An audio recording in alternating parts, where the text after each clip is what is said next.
네, 오늘 아침 청와대가 발표했습니다. 결국 북한이 인공위성, 결국 장거리 미사일 쏘겠다고 공언을 했군요. 이제 지정까지 해놨습니다. 그리고 북한 얘기를 조금 더 보겠는데 북한의 영문학과 학생들은 어떻게 영어를 배우는지 관련된 얘기 나눠보겠습니다. 주체사상도 영어로 배운다네요. 자, 이정훈 동아일보 출판국의 편집위원 나오셨습니다. 안녕하세요. 자, 결국 지난주에 한번 말씀해 주셨는데 결국 단행을 하는군요. 자, 되겠죠. 위성 통보를 보냈군요. 네, 보냈습니다. 네. 은하 3호 2012년에 쏜 사진인데 아마 이와 비슷한 게 올라갈 걸로 보입니다. 네. 자, 이렇게 예고하는 이유가 있을 것 같아요. 이거는요. 네. 간단하게 설명드리겠습니다. 미국에서, 러시아에서, 또 인도에서 ICBM을 쏠 때는 이렇게 통보하지 않습니다. 네. 대륙간 탐도 미사일 쏠 때는. 그 다음에 과거에 북한이 노동이나 대포정 쏠 때도 공개하지 않았습니다. 네. 그런데 우주 발사체라고 해서 위성을 쏘는 거 할 때는 공개를 합니다. 왜냐하면 하늘에 지나가는 비행기가 피해가고 이게 떨어졌을 때 배에 맞을 수 있기 때문에 네. 해상기구하고 또 어떤 통신기구라든지 하늘을 관리하는 기구한테 통보합니다. 이번에 북한은 이게 위성이라는 의미에서 공개한 걸로 보입니다. 네. 자, 이렇게 이제 저희가 예상 낙하 지점을 북한이 공개했잖아요. 네. 자, 어디 발사체가 떨어질 거니까 그 근처에 다니는 비행기나 배는 조심하라 얘기인데요. 자, 오늘 지금 화면에 보이는 그 내용을 좀 저희가 소개를 드리겠습니다. 저거를 잘 보십시오. 네. 이걸 보시면은 이번에 이게 이제 마지막 2단 떨어지는 거고 여기가 1단이고 페어링일 텐데 이게 2012년 12월 달에 쐈던 거와 거의 같은 낙하 지점입니다. 자, 이번에 북한이요. 여기 하나, 서해 앞바다에, 군산 앞바다에 하나 떨어질 것이고, 네, 제주도 왼쪽에 하나 페어링. 떨어질 것이다. 그리고 쭉 자기들이 쓴 인공위성은 하늘 높이 올라가고. 위성 궤도로 날아갈 것이다. 이렇게 예고를 한 거잖아요. 근데 이게 떨어지는 위치가 2012년하고 거의 비슷해가지고요. 네. 지금 우리 측에서도 이게 무슨 의미인지 지금 굉장히 고민을 하고 있는데 네. 이 4년 동안에 북한 미사일 로켓 기술이 발전하지 않았거나 네. 제자리 걸음일 가능성이 있다라고 일단 보고 있습니다. 근데 아하. 하나의 의문점이 뭔가 하면은 네. 발사대를 이번에 50m였는데 과거에 이번에 네. 67m를 키웠잖아요. 그렇죠. 발사대는 키웠는데 그럼 이게 무슨 의미냐? 발사대 같은 거리를 가더라도 더 무거운 위성을 실은 게 아니냐, 더 네. 무거운 탄도탄을 실을 수 있는 게 아니냐, 두 가지 의심을 하고 있습니다. 네. 이거요. 이게 이제 상당히 의미 있는 건데 우리 옛날에 왜 그 천안함 네. 가라앉았을 때 우리 쌍끌이 어선으로 북한 어뢰 건져냈었죠. 이것도 뭘 바다에서 건진 겁니까? 똑같이 2012년에 쏜 북한 이 은하 3호인데 네. 이게 제일 먼저 떨어지는 게 여기지 않습니까? 초반에 연료를 네. 태워서 3번 버리고. 아니, 이게 한꺼번에 떨어져요. 네. 1번, 2번, 이게 3번. 다 떨어지는데 이게 네. 오면서 폭파됐을 겁니다. 그래서 네. 이 부분을 우리가 찾은 그러니까 거고요. 1번 잔해물이 요 1번 지역이고 2번 잔해물이 요 위치고 그런 거죠. 그렇죠. 요거 이게 분리해서 떨어져 버린 거죠. 그래서 앞에 한반도 지도에 있는 걸 다시 한번 봤으면 좋겠는데 그렇게 1번, 2번 이렇게 연료를 태우고 남은 껍데기를 떨어뜨리니까 네. 이런 데 떨어지는 거잖아요. 여기 떨어졌죠. 자, 이렇게 주스면 우리도 많은 북한의 엔지니어링 기술 같은 정보를 얻을 수 있지 않나요? 그렇죠. 이때 이제 우리 ADD 국방과학연구소하고 항우연에서 분석을 했는데요. 네. 이 로켓의 기술은 2차 대전 때 독일이 처음 하면서 V2 로켓을 만듭니다. 네. 자, 로켓이 날아가려면 연료가 있어야 되죠. 네. 연료가 있으면은 연료는 보통 등유를 쓰는데 등유를 태우려면 산소가 있어야 되죠. 산소를 넣을 수가 없었어요. 그래서 옛날에는 질산이라고 하는 독가스를 넣었는데 그걸 넣어서 쏜 기술입니다. 이게 네. 굉장히 구닥다리 기술인데 네. 이게 스커드로 가가지고 은하에도 그대로 쓰인 걸로 확인됐고요. 지금 네. 우리 같은 경우에는 그 등유하고 산소를 태우는 걸로 합니다. 좀 더 네. 발전한 미국이나 일본 같은 데에서는 수소를 태웁니다. 훨씬 강력하죠. 굉장히 옛날 기술이라고 확인. 저런 걸 이제 저희가 인양을 했잖아요. 그러면 북한의 용접 기술은 어느 정도인지 볼트와 너트는 어느 정도 깔끔하고 정교한 걸 쓰는지 다 나오잖아요. 다 나오죠. 근데 저게 문제입니다. 그래서 지금 아까도 제가 말씀드린 게 이게 2012년 기술의 재판이 아니냐라는 게 네. 맥시멈까지 온 것 같아요. 저기에서는 기술이 산업혁명처럼 업그레이드 돼야 되거든요. 네네. 근데 그때 저런 상태였기 때문에 이번에도 어려울 거다라는 분석들을 하고 있습니다. 자, 이렇게 이제 북한은 이제 은하 3호가 아니라 이건 지난번 거니까요. 이번에 모르겠네요. 광명성호가 된다 그랬으니까. 요 올라가는 여기에 광명성이고 로켓 자체는 싣는 은하 것이고. 겁니다. 네. 은하 3호인데 3-3호가 될 것 같습니다. 자, 이렇게 쭉쭉쭉쭉쭉쭉 나오면서 연료를 다 태우면 그러면 이게 떨어지죠. 하나씩 일단. 버리고요. 그다음에 여기 2단. 이 뚜껑이 먼저 열릴 겁니다. 페어링. 그렇죠. 예. 그렇게 해서 하나씩 떨구고 떨어지고 하나씩 떨구고 페어링이 하는 거죠. 열리면서 이제 우주로 올라가고 이제 떨어지는 거죠. 이게 2013년이니까 3년 전 얘기인데 군산 서쪽 앞바다에 떨어진 거. 위치가 지난번하고 똑같다는 얘기는 거의 비슷하게 쐈다 그 얘기네요. 같은 걸 쏘는데 이게 무슨 의도냐. 그럼 북한 기술 발전이 없었다는 걸로 해석하게 되면은 네. 이번엔 다분히 정치적으로 쏘는 거다. 네. 사체 핵실험을 서포트하기 위해서 쏘는 거다. 이런 의심을 해볼 수 있죠. 자, 그럼 우리는 무슨 대비를 해야 되는 겁니까? 우리요? 네. 우리요? 네. 가장 좋은 건 여기 이지스함 넣어가지고 네. 이제 공식적으로 100km 이상 네. 대규권은 자기네 영공으로 안 봅니다. 네. 근데 이제 이런 것들이 만약에 우리 영해로 떨어질 때 네. 이때 우리 이지스함에서 쏴서 격추시킬 수가 있겠죠. 네. 근데 우리 참고로 이게 이제 광명성이 되겠죠. 근데 네. 우리 참 유감스럽게도 김대중 정부 때 이지스함 도입하면서 미사일을 잡는 미사일 SM-3인가요? 그걸 네. 도입하지 않았죠. 레이더로 볼 수만 있고 쏘면은 맞출 수가 없는 한계입니다. 알겠습니다. 사실은요, 지금 2016년에 북한이 이렇게 우주를 평화적으로 이용하겠다는 허울을 대면서 장거리 미사일, 미국을 겨냥한 대륙간 탄도미사일을 훈련하고 연습하고 있는 건데 10년 전만 해도 그렇지 않았잖아요. 저희가 10년 전 대한민국에서는 북한이 시작하는 이런 우주 개발 계획이라는 걸 어떻게 해석했는지 당시 국회 영상을 준비해봤습니다. 열심히 찾아봤더니 이런 게 나오네요.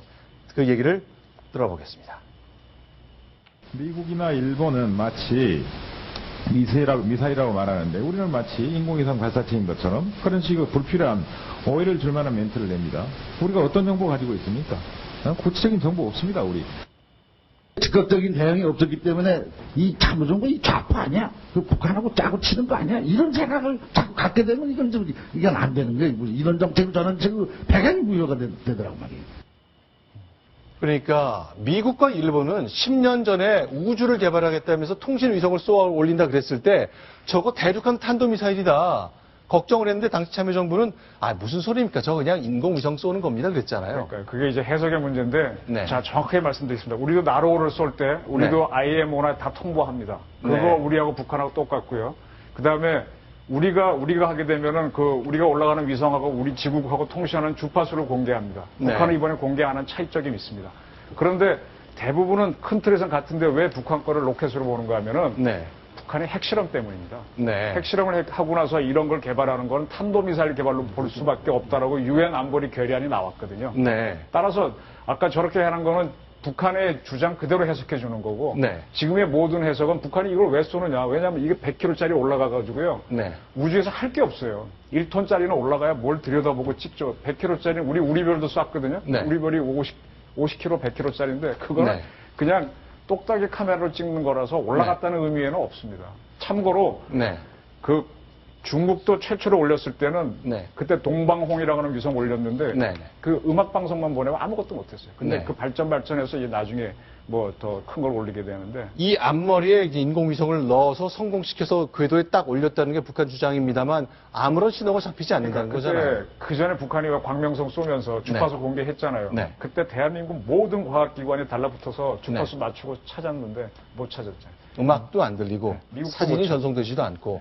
사진은 뭐 당연히 안 되고 주파수를 한번 잡아보려고 그랬는데 네. 아무것도 없어서 북한이 그때는 미국이 공식적으로 실패했다라고 발표했었죠. 자, 그러니까요. 10년 전에 이렇게 똑같은 일이 사실 있었습니다. 근데 해석이 지금과 전혀 달라졌죠. 근데 그러면요. 참여정부에서는 당시에 왜 그렇게 판단했던 겁니까? 그때는 좀 북한의 의도를 선의로 좀 해석해 줬던 아까 겁니까? 나왔던 이정석 장관한테 저도 여쭤보고 싶은데요. 네. 왜 그렇게 선의로 해석했느냐. 북한이 그때도 핵실험 했거든요. 네. 지금 4차까지 왔고 왜 네. 그렇게 아니란 해석을 했느냐. 이거는요. 국민들이 한번 따져야 돼요. 네. 역사적인 책임을 물어야 돼요. 대통령이 2차 정상회담으로 평양에 갔던 게 2007년입니다. 네. 자, 9년 전인데 네. 김정일이 이렇게 말합니다. 속기록이 공개됐죠. 대화록입니다. 나는 지난 5년 동안 북한 핵 문제를 둘러싼 북한의 입장을 가지고 미국하고 싸워왔다. 국제 무대에서 나 대한민국 대통령 노무현은 북한의 입장을 변호해왔다고 얘기했어요. 이번에 이 당시에 국정원장 지냈던 김만복 씨가 쓴 책에 따르면 네. 한라인이 있었다 그랬지 않습니까? 네. 사전에 상당한 이야기를 할 수 있는 공간이 있었다고 했지 네. 않습니까? 그리고 이때 많이 문제가 되는 것들이 BDA 문제, 방코 델타 아시아 문제하고 네. 그다음에 육자회담 문제가 마구 얽혀 돌아갑니다. 이때 이 정부의 생각이 무엇인지 저는 한번 역사적으로 따져봤으면 좋겠어요. 알겠습니다. 자, 일단 당시 이제 10년 전으로 돌아가 보면 박진 의원, 이번에 이제 출마하는 사람인데, 당시에서도 뭐 비슷한 논리의 지적을 계속 하고 있습니다만, 우리만 잘 사회적으로 또 국내적으로 의견 통일이 안 됐던 거죠. 역시 10년 전 장면으로 조금 더 가보겠습니다. 우리나라 정부 일각에서 이것이 인공위성이다. 또 한반도 안보에 직접적 위협이 없다. 이런 터무니없는 얘기를 하고 있는 것은 결국 북한의 입장을 두둔하거나 대변하고 있는 것이 아닌가. 자, 저렇게 10년 동안 우리가 이 인공위성 문제를 가지고 계속 싸우는 동안에요. 북한에서 이제 영어를 공부하는 운동도 계속되는 것 같습니다. 오늘 저희가 영상을 입수했는데 북한 대학생들이 홍콩에서 찾아온 대학생들하고 영어로 자유롭게 얘기하네요. 자, 꽝꽝 막히고 귀를 닫고 바깥 세상에 주목하지 않지만 학생들의 일부는 영어 공부를 하고 있나 보네요. 그 영상 직접 보겠습니다. 네, 홍콩에서 온 학생들 역시 태권도를 대상으로 얘기를 하고 있는 것 같네요. 그 대화 내용을 잠깐 들어보겠습니다.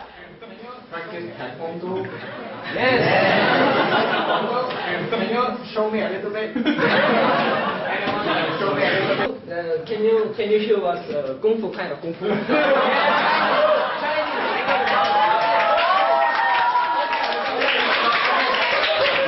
I was in kind of taekwondo club. I realized it was primary school. So I think taekwondo it is really famous in our country, and everybody is interested, and everyone is doing so. I will show you. For this punch, this piece, like this. Can you? Yeah. So it's your turn. 저 학생이 보여준 거는 저 태권도라기보다는 복싱 같네요. 뭐 정권질이 비슷하죠. 아마 저 친구들이 나중에 크면은 네. 뉴욕 북한 대표부나 이런 데 가서 또는 육자회담 같은 데 가서 미국하고 싸우는 외교관이 되겠죠. 그렇게 훈련받고 네. 있다고 봐야 되겠군요. 상당히 똑똑해 보이는 친구인데. 네, 굉장히 티 없이 맑아 보이는 저 학생들, 결국 북한 정부가 훈련시키고 미래의 대남 일꾼, 대미 일꾼으로 키우고 있는 거죠. 그래서 궁금한 게요. 북한의 학생들은 영어를 어떻게 배울까? 그리고 영문과도 있다 그래요.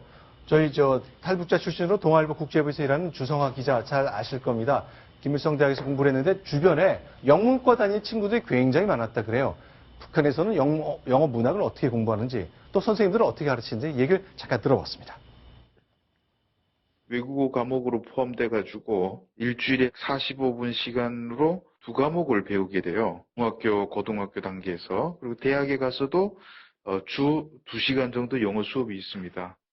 교재는 다 국가에서 만들어가지고 나오는 건데 북한의 주체 사상에 대하여 이런 김일성 관련 논문들을 영어로 번역한 걸 가르쳐 주기도 하고요. 외국의 작품들을 번역해서 소개하는데 문제는 최근 뉴욕타임스라든지 이런 것들을 시사성 때문에 안 보여주고 16세기 셰익스피어 작품까지 배우거든요. 현 시대에 맞지 않는 영어 돼가지고 외국에 나왔다 그러면 영어를 배웠다고 말하기 어려울 정도로 그런 충격을 받을 수밖에 없죠.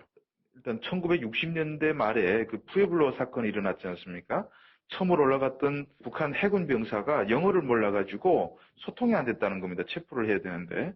그 이후에 김일성이가 미제하고 싸우기 위해서는 미제의 언어를 알아야 된다. 이래가지고 영어를 배워주도록 지시를 했고 본격적으로 많이 확대됐습니다. 최근에는 캐나다라든지 이런 교수들이 직접적으로 북한에 가서 가르쳐 주기도 한답니다. 네. 주성호 기자님, 평소에 또 많이 들으셨겠지만, 자, 셰익스피어를 통해 영어를 배우다. 그리고 김일성이 먼저 압도적으로 나서서 선제적으로 영어 공부의 중요성을 강조하면서 확산됐다. 이런 얘기를 들었네요. 네.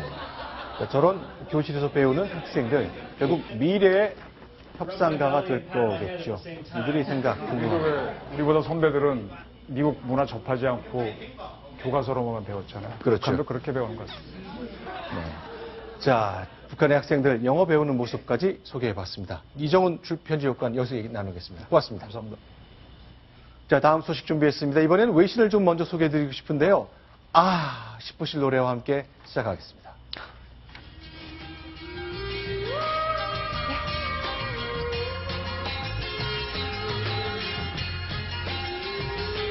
(1971년) 정도를 기억하는데요. 영화 러브 스토리가 공개돼서 전 세계 많은 젊은이들을 열광케 했었죠. 그 주인공에 대한 얘기입니다. 어떤 이야기가 펼쳐질까요?